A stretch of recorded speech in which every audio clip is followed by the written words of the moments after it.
નમસ્કાર. ગુજરાતના રાજકારણમાં એક ભૂકંપ સર્જાયો છે અને આમ આદમી પાર્ટીને મોટો ફટકો પડ્યો છે. ડેડિયાપાડાના ધારાસભ્ય એવા ચૈતર વસાવાને 7 વર્ષની જેલની સજા થઈ હોય તેવા મોટા સમાચાર મળી રહ્યા છે.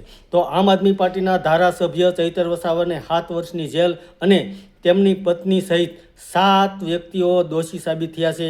તો નર્મદા જિલ્લાના ડેડિયાપાડા વિસ્તારમાં વન વિભાગની જમીન સંબંધિત એક જે કેસમાં આજે રાજપીપળા સેશન કોર્ટે એક મહત્વનો ચુકાદો આપ્યો હતો, જેના કારણે ગુજરાતના રાજકારણમાં મોટો ગરમાવો આવી ગયો છે. કોર્ટે આમ આદમી પાર્ટીના ધારાસભ્ય ચૈતર વસાવા તેમજ તેમની પત્ની સહિત કુલ 9 આરોપીને આ કેસમાં દોષી જાહેર કર્યા છે અને 7 વર્ષની જેલ અને 25,000નો દંડ ફટકાર્યો હોવાના મોટા સમાચાર મળી ગયા છે.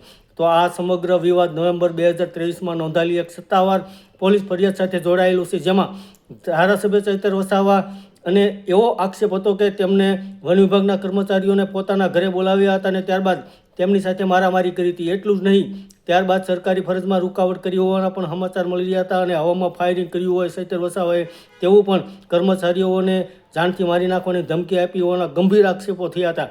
તેમની સામે સાબિત થયા છે.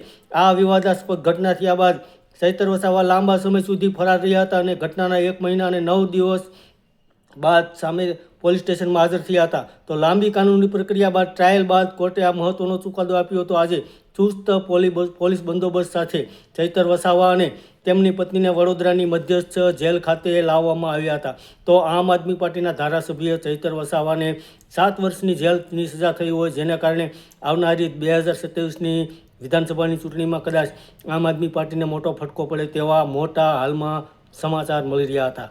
ધન્યવાદ દર્શક મિત્રો.